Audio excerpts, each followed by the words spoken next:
بسم اللہ الرحمن الرحیم۔ آج کی گفتگو کا عنوان ہے اعتکاف کے فضائل۔ اعتکاف جو رمضان مبارک کے 10 دنوں میں ہوتا ہے، اس کا اصل مقصد تو ہوتا ہے جو شب قدر ہے، جو 1000 مہینوں سے بھی زیادہ افضل ہے، وہ آخری جو 10 راتیں ہیں ان کی جو طاق راتیں ہیں 21، 23، 25، اس طرح 27 اور 29، یہ جو راتیں ہیں یہ آخری رات رمضان مبارک کی، اس میں وہ لیلۃ القدر ہوتی ہے، اس کی تلاش میں اعتکاف بیٹھنا ہوتا ہے۔ نبی صلی اللہ علیہ وسلم زندگی بھر ہر سال رمضان وسلم اعتکاف کرتے رہے ہیں، ایک دفعہ بھی نبی علیہ السلام نے اعتکاف کو نہیں چھوڑا۔ اس لیے علماء فرماتے ہیں کہ اعتکاف سنت علی الکفایہ ہے، ہر مسجد میں لوگوں کو اعتکاف بیٹھنا چاہیے۔ اگر کچھ لوگ یا ایک آدمی اعتکاف بیٹھ گیا تو باقیوں کی طرف سے یہ کافی ہو جائے گا، لیکن اگر کوئی بھی اعتکاف نہ بیٹھا پورے محلے میں تو سارے گناہ گار ہوں گے۔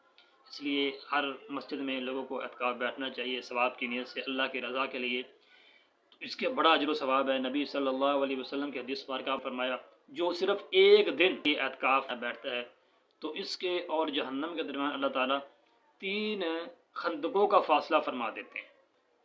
فرمایا کہ ایک خندق جو ہے اس کا جو فاصلہ ہے آسمان اور زمین کے برابر ہے، اتنا زیادہ فاصلہ ہے جو ایک دن اعتکاف فرمایا کرتا ہے، تو 3 خندقیں اس کو اللہ جہنم سے دور فرما دیتے ہیں۔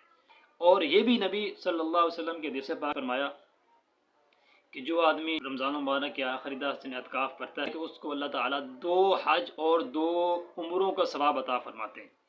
ایک حج کا ثواب بہت زیادہ ہے، حدیث پاک میں آپ سے فرمایا جو ایک حج کرتا ہے وہ گناہوں سے اس طرح پاک ہو جاتا ہے جیسے آج ہی اپنی ماں کے پیٹ سے پیدا ہوا ہے۔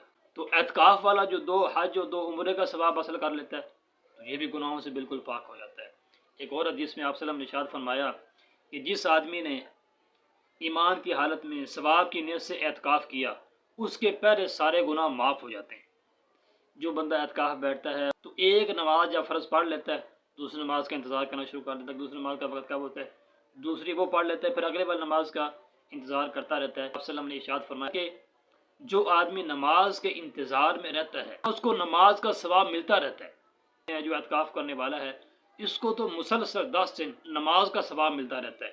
ہم نے ارشاد فرمایا کہ جو اعتکاف کرنے والا ہے وہ گناہوں سے محفوظ رہتا ہے اور اس کے جو نیکیاں ہوتی ہیں وہ اسی طرح پہلے کی طرح لکھی جاتی رہتی ہیں، یعنی کچھ ایسی نیکیاں ہیں جو باہر رہ کر وہ کرتا تھا، مثلاً کسی مریض کی عیادت کر لی، کوئی جنازے میں شریک ہو گیا، یا وعظ و نصیحت کر لی، یا تبلیغ کر لی، یا اس طرح کوئی وہ کام کرتا تھا، والدین کی خدمت ہو گئی، کوئی ایسے نیک اعمال کرتا تھا جو مسجد میں رہ کر وہ کر نہیں سکتا، کہ اس کو ان نیکیوں کا بھی ثواب ملتا رہتا ہے۔ اللہ سے دعا ہے کہ اللہ رب العالمین ہمیں اس فضیلت کو حاصل کرنے کی توفیق عطا فرمائے۔